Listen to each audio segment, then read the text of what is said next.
Fala, turma! Começando aqui a nossa terceira parte do vídeo sobre população brasileira. Parte 1 e parte 2 já foi feita, está aqui no canal, basta vocês assistirem antes de ver essa parte 3. E a gente conclui esse tema hoje. Hoje nós terminamos população brasileira e terminamos essa primeira parte do conteúdo de geografia para a gente. Então, vamos mandar ver aqui para a gente acabar com isso rapidinho. Então, no primeiro vídeo nós falamos sobre a formação da população brasileira. Aí nós comentamos que a nossa população ela é miscigenada, ou seja, formada pela mistura de vários povos que vieram para cá, mais os povos indígenas que já viviam aqui em nosso território. E no vídeo 2 nós falamos sobre a introdução à demografia. Aí nós falamos sobre vários aspectos demográficos, como taxa de natalidade, expectativa de vida, taxa de mortalidade, crescimento natural. Tudo isso nós estudamos no vídeo 2. Agora, nessa parte 3, a gente vai falar de características da população brasileira.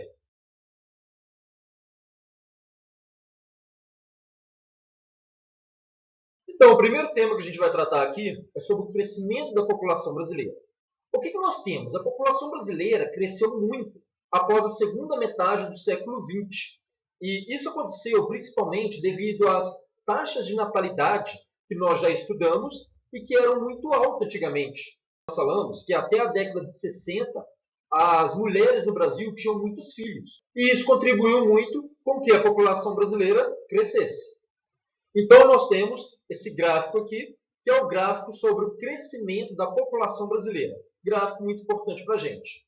Notem como nossa população cresceu demais a partir da segunda metade do século XX. Esse gráfico aqui está atualizado até 2018. No entanto, o IBGE calcula que a nossa população atualmente é de 211 milhões e 751 mil pessoas. E isso nós comentamos em uma outra aula, que o Brasil é um país populoso. Que o Brasil, na verdade, é o sexto país mais populoso do planeta. É necessário lembrar também que a população do Brasil continua crescendo, porém em um ritmo bem mais lento do que no passado. E tudo isso nós trabalhamos no vídeo número 2 também.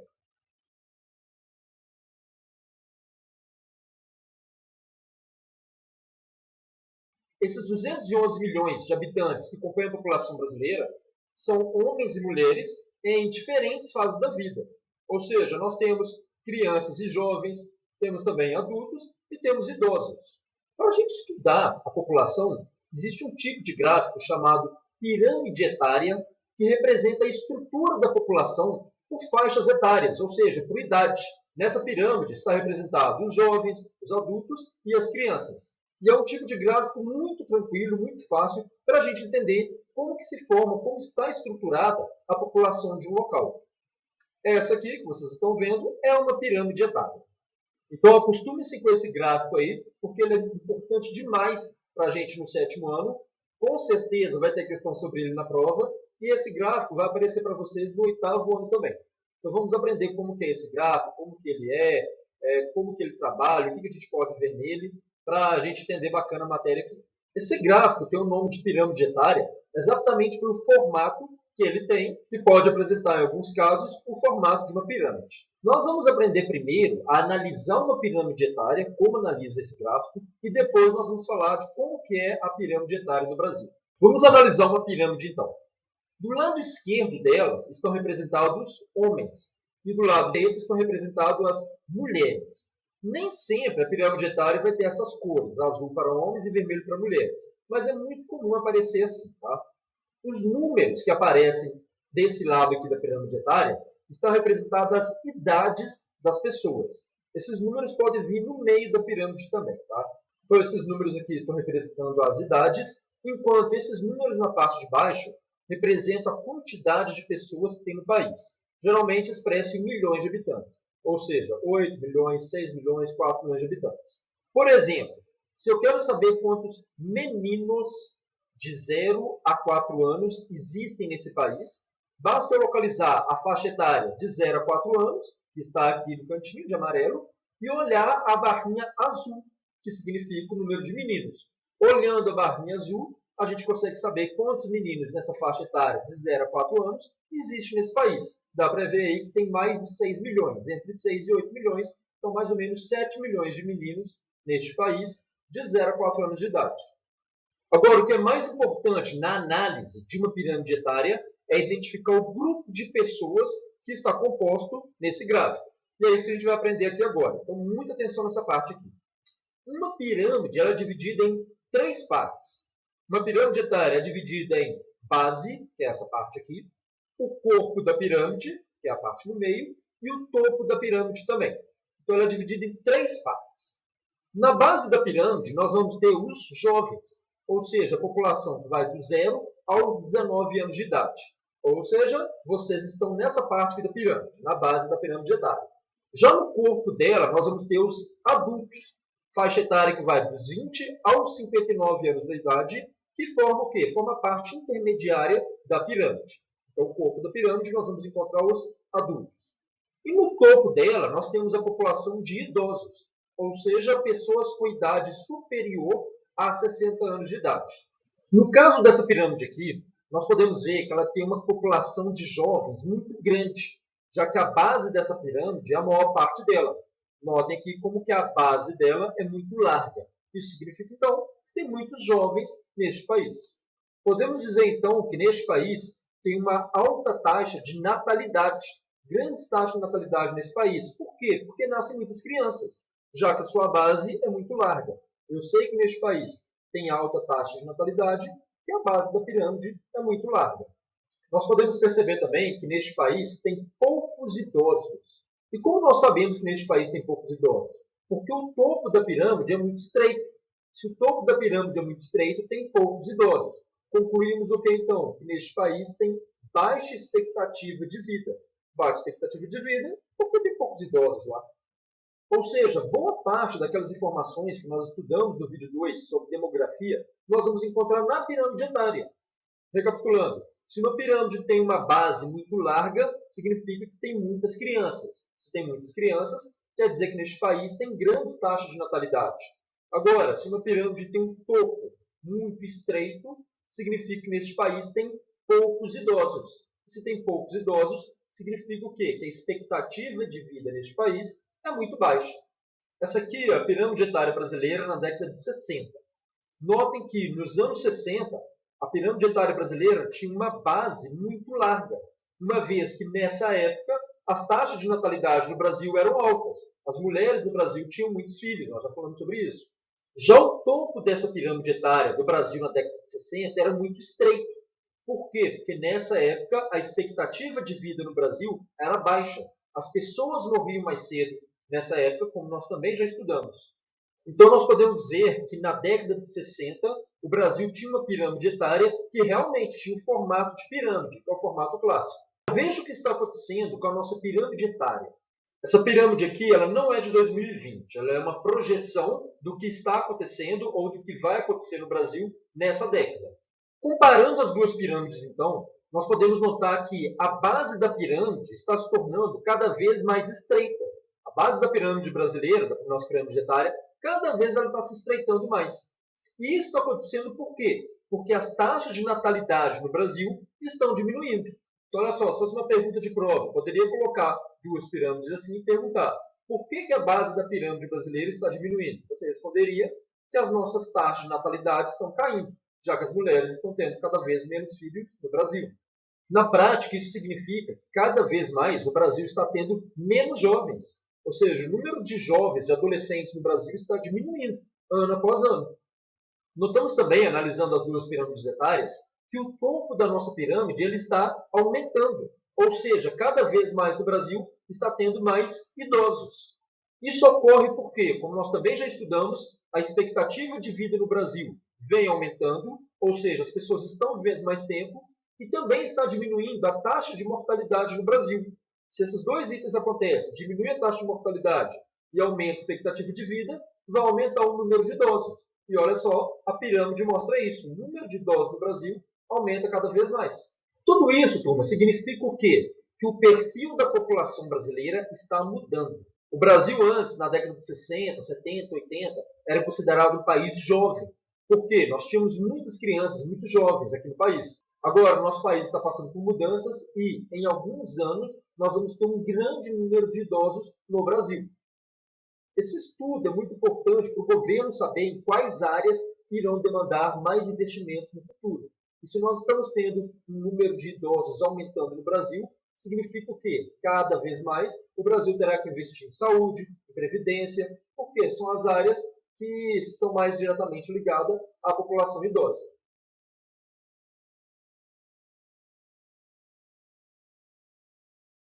Nós comentamos na última aula sobre a densidade demográfica do Brasil e falamos que a nossa densidade demográfica é de apenas 24,8 habitantes por quilômetro quadrado. Ou seja, em média, em cada quilômetro quadrado do Brasil vivem 24,8 pessoas. Nisso nós falamos que nós somos um país pouco povoado. Somos um país populoso, porém pouco povoado, porque a nossa densidade demográfica é extremamente baixa. Falamos disso já. No entanto, o importante para a gente saber aqui agora é que há diferenças dentro do Brasil. Existem lugares do Brasil que são muito povoados, ou seja, com grande densidade demográfica, e há lugares do Brasil que são pouco povoados, ou seja, com baixa densidade demográfica. E é isso que a gente vai tentar ver aqui agora, essas diferenças que temos dentro do Brasil. Olhando essa tabelinha aqui para a gente, ela é muito importante para a gente entender sobre essas diferenças de densidade demográfica que tem dentro do Brasil. Olhando nela aí, nós podemos notar o seguinte: o Distrito Federal tem uma densidade demográfica de 523 habitantes por quilômetro quadrado. Olha só, bem mais alto do que a média do Brasil. Significa o quê? Que o Distrito Federal é um local muito povoado. E isso acontece por quê? Porque lá tem muita gente e um território muito pequeno. Outro local muito povoado que temos no Brasil é o Rio de Janeiro, o estado do Rio de Janeiro, com 394 habitantes em cada quilômetro quadrado. Acontece o mesmo com o estado de São Paulo, com 184 habitantes em cada quilômetro quadrado. Enquanto isso, embaixo da tabela, nós temos o estado de Roraima, por exemplo, e o estado também do Amazonas, que tem a densidade demográfica de menos de 2 habitantes por quilômetro quadrado. Então, nós conseguimos ver pela essa tabela o seguinte, que a população brasileira é muito má distribuída. Há lugares do Brasil que vivem muitas pessoas juntas, como no caso do Distrito Federal, Rio de Janeiro, São Paulo, Alagoas, e há lugares no Brasil que vivem poucas pessoas. Com esse mapa aqui, nós conseguimos ver muito melhor como que é a densidade demográfica do Brasil. Muita atenção na legenda desse mapa, porque a legenda é extremamente importante para a gente. Os lugares do mapa mais marrom, de marrom mais escuro, significa que tem mais de 100 habitantes por quilômetro quadrado. Ou seja, são os lugares muito povoados. Já os lugares do mapa de marrom mais claro, significa que temos menos de 1 habitante por quilômetro quadrado. Ou seja, são os locais pouco povoados. Ou seja, para a gente ler esse mapa aqui, quanto mais marrom, mais pessoas vivem no local. Então, muita atenção na legenda para a gente analisar esse mapa. Analisando bem o mapa aqui, nós podemos ver que no Brasil, a população se concentra principalmente nas regiões Sudeste e Sul, principalmente no eixo compreendido entre os estados do Rio de Janeiro e São Paulo, que são, pegando as duas capitais, São Paulo e Rio de Janeiro, onde nós vamos ter as maiores metrópoles brasileiras. Isso ocorre porque essas são as regiões mais industrializadas do Brasil e que concentram a maior parte da economia do país. Então, devido a isso, por ser onde nós temos a maior parte da economia do país, é onde concentra a maior parte da população também. Também há grande concentração demográfica em todo o litoral do Nordeste.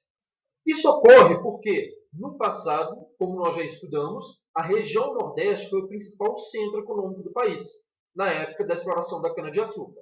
Então, devido a isso, até hoje, o litoral do Nordeste é muito povoado também.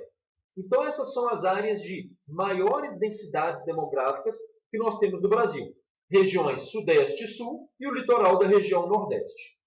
Notem agora que os lugares com menor densidade demográfica do país estão nos estados da região Norte. Vejam lá no mapa, dá para a gente ver aqui que principalmente nos estados da região Norte nós temos baixa densidade demográfica. E isso ocorre principalmente devido à presença da floresta amazônica, que felizmente ainda ocupa uma boa parte da região. Então, devido a isso, principalmente pela presença da floresta amazônica, essa é a região com menor densidade demográfica no Brasil. Eu vou deixar aqui para vocês a tabela com os estados e esse mapa junto. Caso alguém queira dar um print, copiar eles, imprimir, colar no caderno, porque eles têm todas as informações que nós precisamos. de densidade demográfica, dos locais brasileiros onde nós vamos ter maiores e menores densidade demográfica.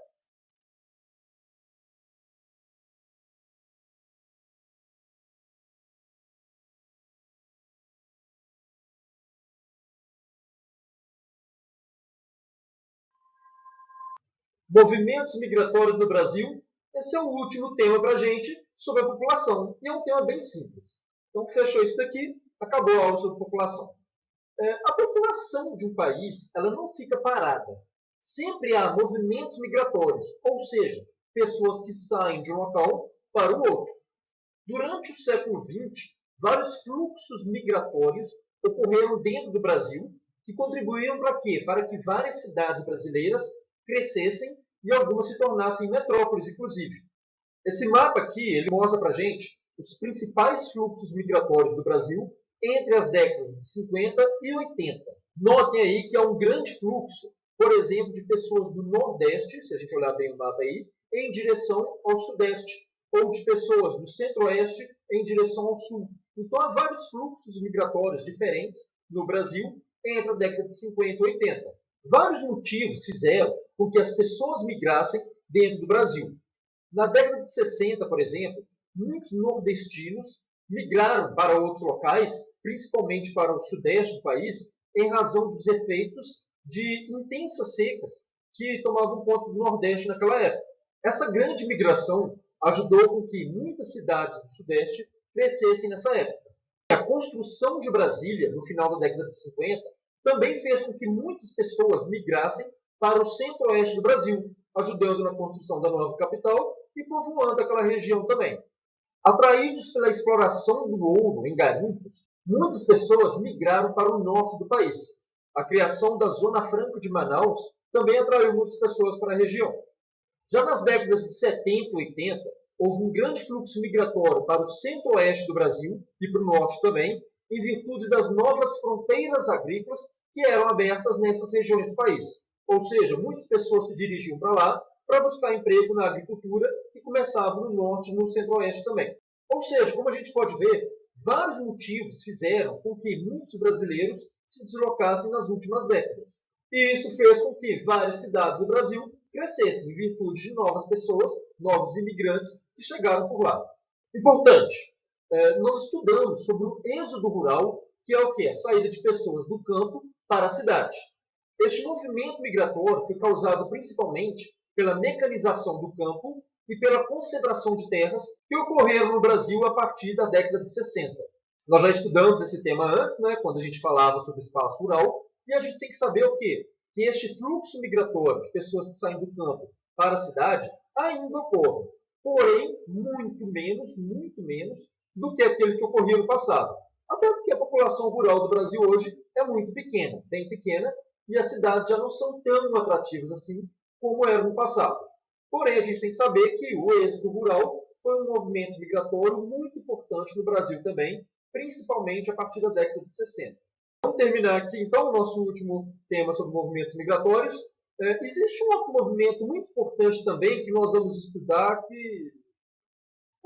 Deixa eu só atualizar esse desenho aqui, porque eu não estou gostando desse desenho.